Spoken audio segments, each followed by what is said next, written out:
बिस्मिल्लाहिर्रहमानिर्रहीम। अस्सलाम वालेकुम student, welcome to Aspire online classes. Chapter number 8 हमारा कंटिन्यू है और अल्काइन की आज रिएक्टिविटी हम लोगों ने स्टार्ट करनी है।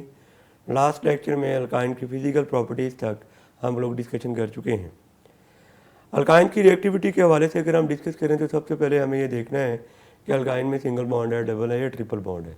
तो अल्काइन में कार्बन कार्बन एटम में ट्रिपल बॉन्ड है, जिनमें से 2 पाई बॉन्ड हैं और 1 सिग्मा बॉन्ड है।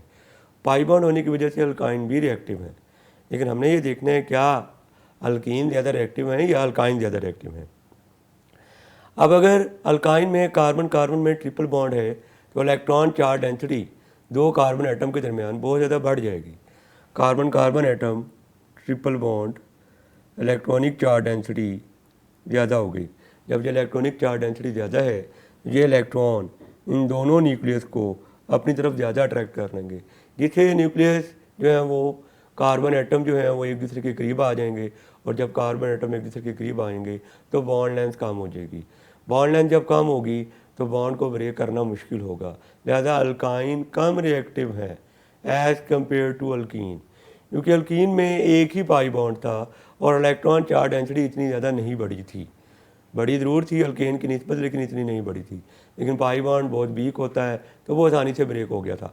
यहाँ पर 2 पाई बॉन्ड है, बज़ाहिर ये लग रहा है कि ये ज़्यादा रिएक्टिव होगा, लेकिन 2 पाई बॉन्ड के आने से ऑलरेडी एक सिग्मा बॉन्ड भी बना हुआ था। Electron charge density 2 carbon atom के दरमियान बहुत ज़्यादा हो गई, जिससे कार्बन एटम एक दूसरे के करीब आ गए, बॉन्ड लेंथ स्मॉल हो गई और बॉन्ड ब्रेक करना मुश्किल हो गया। दूसरी बात यह है कि अल्काइन में कोई इलेक्ट्रोफाइल आसानी से अटैक नहीं कर सकता, क्योंकि जब दोनों न्यूक्लियस ने इन इलेक्ट्रॉन को स्ट्रॉन्गली होल्ड कर लिया तो बाहर से आने वाला कोई भी इलेक्ट्रोफाइल इन इलेक्ट्रॉन पर अटैक नहीं कर सकता। लेकिन अल्कीन पर बाहर से आने वाला इलेक्ट्रोफाइल आसानी से अटैक कर सकता था। उसकी रीज़न ये है, अल्कीन में एक पाई बॉन्ड है और वो पाई बॉन्ड एक्सपोज था इन स्पेस। उस बाहर से आने वाला कोई भी इलेक्ट्रोफाइल उन इलेक्ट्रॉन पर आसानी से अटैक कर लेता है। लेकिन अल्काइन में 2 पाई बॉन्ड होने के बावजूद बॉन्ड लेंथ कम हो गई, और बॉन्ड लेंथ कम होने की वजह से न्यूक्लियस का इलेक्ट्रॉन पे होल्ड बढ़ गया और वो इलेक्ट्रॉन स्पेस में भी इतने एक्सपोज नहीं है। लिहाजा कोई इलेक्ट्रोफाइल अल्काइन पर आसानी से अटैक नहीं कर पाएगा, लेकिन अल्कीन पर आसानी से अटैक कर पाएगा। अब हम देखते हैं जी addition reaction, oxidation reaction, polymerization and acidic nature of alkyne. ये 4 तरह के रिएक्शन हमने डिस्कस करने हैं। नंबर 1 हम डिस्कस करने जा रहे हैं एडिशन रिएक्शन। एडिशन रिएक्शन में नंबर 1 है addition of hydrogen, addition of halogen, addition of halogen acid, addition of water, addition of ammonia and hydrogen cyanide. Number 1 हम डिस्कस करेंगे addition of hydrogen. You know that addition of hydrogen is also called hydrogenation. तो addition of hydrogen to alkyne is called hydrogenation. इसमें 2 pi bond है। 2 pi bond से मुराद है कि 2 molecule hydrogen के add होंगे। आपको याद होना चाहिए अल्कीन में 1 पाई बॉन्ड है। जब पहला 1 पाई बॉन्ड यहाँ से ब्रेक होगा तो बॉन्ड इसका भी ब्रेक होगा, इसका भी। एक हाइड्रोजन इसके साथ CH3 सिंगल बॉन्ड CH3, तो 1 पाई बॉन्ड के ब्रेक होने से हाइड्रोजन का 1 मालिक्यूल ऐड होता है। जबकि अल्काइन में 2 पाई बॉन्ड ब्रेक होंगे तो फिर हाइड्रोजन के 2 मालिक्यूल अल्काइन में ऐड होंगे।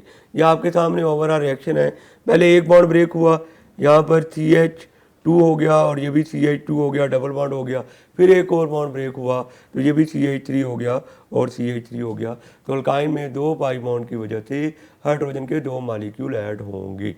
अगर आप इस रिएक्शन को स्टेप वाइज देखें तो पहले जो है 1 पाई बॉन्ड ब्रेक हुआ, 1 हाइड्रोजन यहाँ और 1 हाइड्रोजन यहाँ, ये आ गया CH2, डबल बॉन्ड रह गया CH2। अभी भी 1 पाई बॉन्ड मौजूद है, इसमें मजीद हाइड्रोजन ऐड होगी और 1 बॉन्ड इसका ब्रेक होगा, इसके साथ 1 हाइड्रोजन लग जाएगी, CH3 हो जाएगा। बॉन्ड इसका भी ब्रेक हुआ, इसके साथ हाइड्रोजन लग जाएगी, ये भी CH3 बन जाएगा। तो अल्काइन की कंप्लीट हाइड्रोजनेशन से जो आपके पास अल्केन बन जाता है। अगर आप इसमें एग्जाम्पल कोड करना चाहें, आप अल्काइन 3 कार्बन एटम वाला यूज़ कर लें। पहले स्टेप में 1 पाई बॉन्ड ब्रेक होगा, सेम कंडीशन है, 1 हाइड्रोजन यहाँ ऐड हो जाएगी, एक यहाँ, you get CH3 CH double bond CH2। अगले स्टेप में अभी चूँकि इसमें एक और पाई बॉन्ड मौजूद है, इसकी मज़ीद हाइड्रोजनेशन होगी। सेम कंडीशन है, बॉन्ड ब्रेक होगा, 1 हाइड्रोजन यहाँ और एक यहाँ, you get CH3 CH2 single bond CH3। आप ये रिएक्शन डायरेक्ट भी लिख सकते हैं, 2 हाइड्रोजन के मालिक्यूल एक साथ ऐड कर दें और डायरेक्ट ये प्रोडक्ट बना दें। नेक्स्ट है जी आपके पास addition of halogen. Addition of halogen के लिए आप कार्बन टेट्राक्लोराइड को एज ए सॉल्वेंट यूज़ करते हैं और अल्काइन में हाइड्रोजन हैलोजन को ऐड करवाते हैं। इसका ओवरऑल रिएक्शन आपने देखना है। यहाँ पर पहले एक पाई बॉन्ड ब्रेक हुआ, एक क्लोरीन यहाँ और एक यहाँ, फिर दूसरा पाई बॉन्ड ब्रेक हुआ, एक क्लोरीन और यहाँ लगी और एक यहाँ। इसका मतलब 2 क्लोरीन के एटम इसके साथ और 2 क्लोरीन के एटम इसके साथ। हैलोजन का रिएक्टिविटी ऑर्डर आप लोग पहले भी डिस्कस कर चुके हैं। सबसे ज़्यादा रिएक्टिव फ्लोरीन है, फिर क्लोरीन है, फिर ब्रोमीन है और आयोडीन है। फ्लोरीन के साथ रिएक्शन इतना रैपिड होता है कि इसको कंट्रोल नहीं किया जा सकता, लिहाजा हम फ्लोरीनेशन को प्रेफर नहीं करते। क्लोरीन और ब्रोमीन के साथ रिएक्शन मॉडरेट होता है, आसानी से हो जाता है और आसानी से कंट्रोल भी किया जा सकता है। लेकिन आयोडीन के साथ रिएक्शन इंतहाई स्लो होता है, लिहाजा हम आयोडीनेशन भी प्रेफर नहीं करते।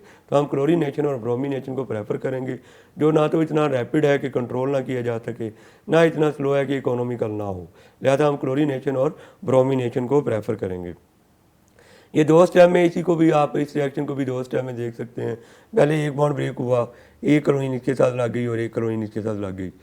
फिर दूसरा बॉन्ड ब्रेक होगा, एक और क्लोरीन इसके साथ अटैच हो गई और एक और क्लोरीन इसके साथ अटैच हो गई और आपके पास जो प्रोडक्ट है डेट इज़ नोन एज 1,1,2,2 टेट्राक्लोरोइथेन। इसमें आप मज़ीद एग्जाम्पल कोड कर सकते हैं। कार्बन आइटम की तादाद को आप चेंज कर दें। अभी आपने 2 कार्बन आइटम के साथ एग्जाम्पल लिखी, अब आप 3 कार्बन आइटम यूज़ कर लें और किसी एक जगह पे ट्रिपल बॉन्ड लगा दें। ये आपके पास प्रोपाइन आ गया। प्रोपाइन की क्लोरीनेशन कार्बन टेट्राक्लोराइड की मौजूदगी में पहले एक पाई बॉन्ड ब्रेक होगा, CH3C डबल बॉन्ड CH, इसका भी बॉन्ड ब्रेक हुआ, इसका भी एक क्लोरीन इसके साथ एक क्लोरीन इसके साथ। अभी मजीद एक पाई बॉन्ड मौजूद है, इसमें मजीद क्लोरीन का मालिक्यूल ऐड हो सकता है। You get CH3CCl double bond CHCl। इसकी मजीद जब क्लोरीनेशन करवाई सेम कंडीशन पर बॉन्ड ब्रेक हुआ, यू गेट CH3Cl, यहाँ सिंगल बॉन्ड रह जाएगा CHCl। इसका भी बॉन्ड ब्रेक हुआ है एक क्लोरीन इसके साथ, इसका भी बॉन्ड ब्रेक हुआ है और एक क्लोरीन इसके साथ।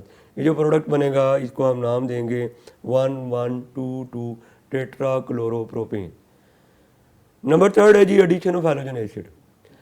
अल्काइन में हैलोजन एसिड जब आप ऐड करेंगे तो पहले स्टेप में तो मार्कोनिकॉफ रूल नहीं लगेगा जब आप इथाइन में HBr ऐड करेंगे। लेकिन क्योंकि 2 पाई बॉन्ड है, पहला पाई बॉन्ड ब्रेक होने के बाद एक पाई बॉन्ड रह जाएगा, उस पाई बॉन्ड में मजीद HBr जब ऐड होगा तब मार्कोनिकॉफ रूल एप्लीकेबल होगा। इसमें आप देखिएगा ज़रा, जब पहला पाई बॉन्ड ब्रेक हुआ तो यहाँ 2 बॉन्ड रह गए और एक के साथ हाइड्रोजन लग गई। यहाँ जब हाइड्रोजन लगी ये बन गया CH2 और एक के साथ ब्रोमीन लग गई, ये बन गया CH2 double bond CHBr। This is known as vinyl bromide. What is vinyl group? अगर आपके पास इथीन है CH2 डबल बॉन्ड CH2, इसको आप इथीन का नाम देते हैं। अगर आप यहाँ से एक हाइड्रोजन निकाल दें, यह आ जाएगा CH2 double bond CH। This group is known as vinyl group. जब भी इथीन में से एक हाइड्रोजन निकाल देंगे तो जो ग्रुप बचेगा उसे आप विनाइल ग्रुप कहेंगे। तो ये विनाइल ग्रुप ही है और विनाइल ग्रुप के साथ अगर क्लोरीन लग जाती है तो विनाइल क्लोराइड। इस केस में ब्रोमीन अटैच हुई है तो ये विनाइल ब्रोमाइड बन गया। अभी एक पाई बॉन्ड मौजूद है, अब मार्कोनिकॉफ रूल एप्लीकेबल होगा। अब इसमें जब आप मज़ीद HBr ऐड करेंगे तो ये एक अनसिमेट्रिकल रिएजेंट है, एक नेगेटिव पार्ट है इसका और एक पॉजिटिव पार्ट है। और ये एक अनसिमेट्रिकल कंपाउंड है क्योंकि जिन कार्बन ने डबल बॉन्ड बनाया हुआ है उनके पास हाइड्रोजन इक्वल नहीं है। इसके पास 2 हाइड्रोजन है, इसके पास 1 हाइड्रोजन है। Markovnikov rule is applicable right now according to Markovnikov rule. When an unsymmetrical reagent is added to unsymmetrical compound, then the negative part of the adding reagent goes to that carbon constituting double bond and has least number of hydrogen atom। तो जब pi bond ये वाला break होगा तो bromine जो negative है वो इसके साथ आएगा और हाइड्रोजन जो पॉजिटिव है वो इसके साथ जाएगा। ये बन जाएगा CH3, ये सिंगल बॉन्ड रह जाएगा CH के साथ एक ब्रोमीन ऑलरेडी था, एक और लग गया। This product is known as 1,1 dibromoethane and it is also called geminal dihalide. What are geminal dihalide? तो पहले आपको पता होना चाहिए डाइहेलाइड क्या है। डाइहेलाइड उन्हें कहा जाता है जिनमें 2 हैलोजन हो और जीमिनल डाइहेलाइड दोनों हैलोजन एक ही कार्बन पर अटैच हों। यहाँ पर आप देख सकते हैं दोनों हैलोजन एटम एक ही कार्बन पर अटैच हैं, लिहाजा ये जीमिनल डाइहेलाइड है। और अगर दोनों हैलोजन एटम एडजेसेंट कार्बन पर अटैच हों, मतलब एक हैलोजन एटम एक कार्बन पर और दूसरा साथ वाले कार्बन पर अटैच हो, वो भी डाइहेलाइड है, लेकिन उसे हम नाम देते हैं विसिनल डाइहेलाइड। लेकिन ये पास पेपर में रिपीट होने वाला एक शॉर्ट क्वेश्चन है, वो अक्सर ये पूछता है कि आप कैसे जीमिनल डाइहैलाइड बनाएंगे। तो जीमिनल डाइहैलाइड बनाने के लिए आपने अल्कीन का इस्तेमाल नहीं करना, आपने इथाइन को यूज़ करना है। इथाइन में पहले HBr ऐड होगा, HBr जब ऐड होगा मार्कोनी-कप रूल अप्लाई नहीं होगा इस वक्त, क्योंकि ये तो अनसिमेट्रिकल है लेकिन ये अनसिमेट्रिकल नहीं है। जहाँ मर्जी पॉजिटिव पार्ट लगा दें, जहाँ मर्जी नेगेटिव पार्ट लगा दें। लेकिन जैसे ही विनाइल ब्रोमाइड बनेगा अब मार्कोनी-कप रूल एप्लीकेबल होगा। अब नेगेटिव पार्ट उसके पास जाएगा जिसके पास हाइड्रोजन कम है, और पॉजिटिव पार्ट उसके पास जाएगा जिसके पास हाइड्रोजन ज़्यादा है। फिर आपके पास जीमिनल डाइहैलाइड बन जाएगा। एडिशन ऑफ हैलोजन एसिड में मज़ीद एग्जांपल भी आप कोट कर सकते हैं। आप यहाँ पर 3 कार्बन एटम यूज़ कर लें और इसमें HBr आप ऐड करें। पहले स्टेप में एक मालिक्यूल ऐड होगा, बॉन्ड ब्रेक होगा। स्टूडेंट इसके पहले स्टेप में ही मार्कोनी-कप रूल एप्लीकेबल होगा, बिकॉज प्रोपाइन इज अनसिमेट्रिकल। जिन कार्बन में अनसेचुरेशन है उनके पास हाइड्रोजन की तादाद इक्वल नहीं है। इसके पास एक हाइड्रोजन है और इसके पास कोई हाइड्रोजन नहीं है। तो अकॉर्डिंग टू मार्कोनी-कप रूल अगर आप अनसिमेट्रिकल रिएजेंट ऐड करेंगे अनसिमेट्रिकल कंपाउंड में, तो रिएजेंट का नेगेटिव पार्ट उस कार्बन के पास जाएगा जिसके पास नंबर ऑफ हाइड्रोजन एटम कम होंगी। तो ये नेगेटिव पार्ट जो है इस कार्बन के पास जाएगा और पॉजिटिव पार्ट जो है इसके पास जाएगा। As a result you will get CH3, इस C के साथ ब्रोमीन आ जाएगा, 2 बॉन्ड रह जाएंगे और इस CH के साथ H आ जाएगा CH2। इसमें मजीद जो है वो HBr ऐड हो सकता है क्योंकि मजीद एक पाई बॉन्ड मौजूद है। नेक्स्ट स्टेप में फिर मार्कोनी-कप रूल एप्लीकेबल होगा क्योंकि ये भी अनसिमेट्रिकल है। अब HBr जब ऐड होगा तो नेगेटिव पार्ट उसी के पास जाएगा जिसके पास हाइड्रोजन कम है और पॉजिटिव पार्ट उसके पास जाएगा जिसके पास हाइड्रोजन ज़्यादा है। As a result you will get CH3, इस C के साथ एक ब्रोमीन पहले था, अब दूसरा ब्रोमीन भी यहीं पर आया, यहाँ सिंगल बॉन्ड रह जाएगा और ये CH3 हो जाएगा। ये भी डाइहैलाइड है और ये भी जीमिनल डाइहैलाइड है क्योंकि एक ही कार्बन पर दोनों हैलोजन एटम अटैच हैं।